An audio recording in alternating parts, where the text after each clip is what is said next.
Ye tene octobre kalo kile naani san 2021 aw minnu sɔgɔlen mana Mali kɔnɔ ani Mali kɔ kan an ka bɔlɔlɔkannaw la an b'a fo dantɛ foli min na ni bamanankan kunnafoni suru waati selen Mali kibaru jabarani kan aw bisimila. Minisiriw ka laadala tɔnsigi gouvernement jɛna ni san 2022 baara kɛ nafolo bolodalen gouvernement y'a ka laadala tɔnsigi kɛ jumadon octobre kalo tile fɔlɔ san 2022 jamanakuntigiso la Kuluba a ɲɛmɔgɔya tun bɛ furancɛla fanga jamanakuntigi colonel Asimi Goita bolo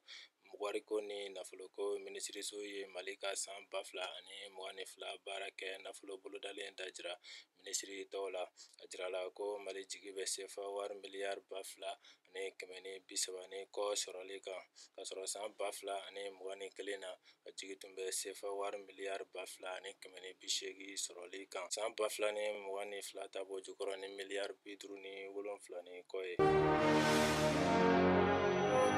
Kalata sɛbɛn filiw tilatilenni san 2021 ta daminɛna san o san octobre kalo la kalata sɛbɛn filiw bɛ latilɛ fɛn min ye san 2021 ta ye kalata jɛkulu DG y'o sɛbɛnw di mara ni décentralisation minisiriso ma jumadon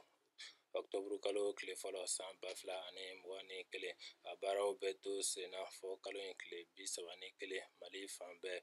ani Mali ka lasigidensow la kɔ kan a jirala ko kalatala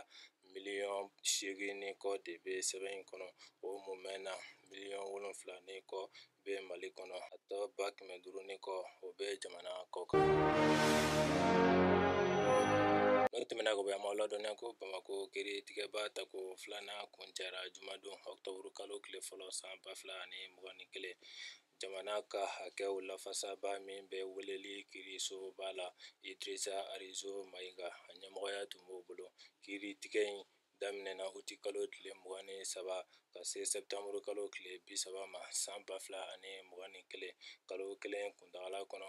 mɔgɔ nɔminɛlen 182 ka kiiri tigɛra olu la 106 tun minɛna k'u datugu fɔlɔ mɔgɔ 33 ɲagira datugu kaso la olu la 15 ta ye yɛrɛ janto yɛrɛla kaso ye mɔgɔ 14 ɲagira u si kaso la mɔgɔ 10 ɲagira k'u ni fagali ka kan mɔgɔ 25 labilala k'olu nɔ ma ye ko la Idrissa Arizo Mayiga y'a jira ko kiiri kɛrɛnkɛrɛnlen dɔ bɛna daminɛ octobre kalo tile 4 na san 2021 a ɲinina fana ko jɛkulu kɛrɛnkɛrɛnnen dɔ ka sigi sen kan weleli kiirisoba la kojugubakɛlaw kiirili kama.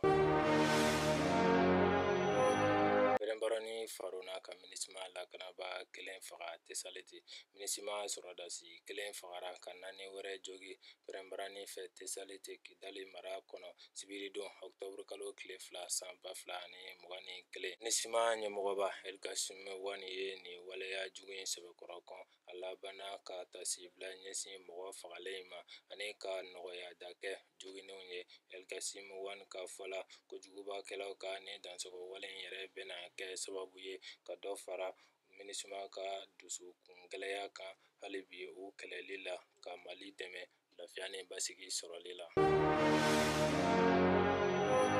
Ne bɛ dansigi an ka bi kibaruyaw la an b'a fɔ Ala ka bɛn ni lafiya sabati jamana kɔnɔ aw kan bɛn wagati wɛrɛ ni kɛnɛ kelen